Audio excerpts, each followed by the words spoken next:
প্রচন্ড গরম পড়েছে, তাই চকোবার বানাতে ইচ্ছে করছিল। বাসায় চকোবার বানাতে গিয়েছিলাম, কিন্তু চকোবার বানাতে গিয়ে কিছু ভুল করেছিলাম। তো সেই ভুলগুলো দেখার জন্য ভিডিও শেষ পর্যন্ত অপেক্ষা করুন। আসসালামু আলাইকুম, welcome to purple cooking and craft. আমি প্রথমে চকোবারের ভিতরে যে লিকুইড মিক্সারটা থাকে ওইটা তৈরি করে নিচ্ছি। এই জন্য আমাদের 2 কাপ দুধ লাগবে, জাল করা গরুর দুধ। টেস্ট বাড়ানোর জন্য এখানে আমি 1/3 কাপ পাউডার মিল্ক বা গুঁড়া দুধ দিয়ে দিলাম। কনডেন্সড মিল্ক দিয়ে দিব 1/3 কাপের মতো।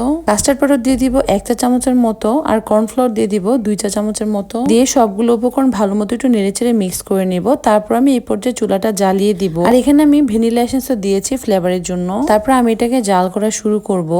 তো যতক্ষণ পর্যন্ত এটা খুব বেশি ঘন একটা স্ট্রাকচারে না আসবে ততক্ষণ আমি এটাকে লো হিটে জাল করতে থাকবো। তারপর এটা যখন ঘন হয়ে আসবে তখন এটাকে আমি নামিয়ে একটা বাটিতে রেখে দিব। তো এই বাটিটা আমি ফ্রিজে রেখে দিব 3-4 ঘন্টার জন্য, যাতে এই ব্যাটারটা একটু ঠান্ডা হয়। তারপর যখন এটা ঠান্ডা হয়ে যাবে তখন এটাকে আমি একটু বিট করে নিব।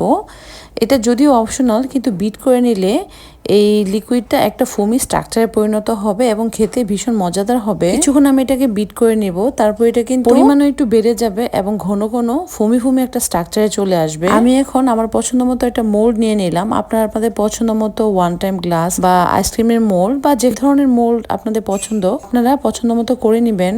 তো আমি এখানে এই আইসক্রিমের মোল্ডগুলোতে একটু একটু করে লিকুইডটা দিয়ে দিলাম বা আইসক্রিমের এই ব্যাটারটা দিয়ে দিলাম।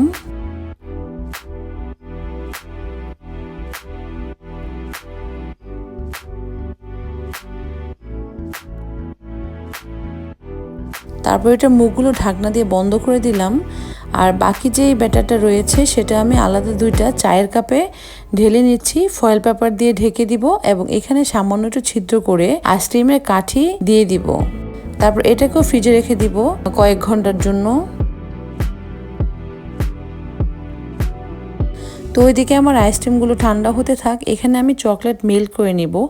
আমি এখানে ডার্ক চকলেট নিয়েছি। আইসক্রিমটা যখন আমি মোল্ড আউট করলাম ডার্ক চকলেটের মধ্যে কোট করে নেব। তো প্রথম আমার কয়েকটা খুব ভালোই হয়েছিল, কিন্তু যেহেতু চকলেটটা আমি পরিমাণে কম নিয়েছি তারপর সেগুলো একটু ভালো মতো হচ্ছিল না। মানে চকলেট দিয়ে পুরোটা আইসক্রিম কভার করতে পারছিলাম না। আপনারা চেষ্টা করবেন যে চকলেটটা পরিমাণে বেশি করে বাড়িয়ে নেওয়ার জন্য, তাহলে খুব সুন্দর মতো কোট করতে সুবিধা হবে। তবে এই আইসক্রিমটা কিন্তু মালাই আইসক্রিম হিসেবেও আপনারা খেতে পারবেন, চকলেট দিয়ে কোট না করলেও হবে।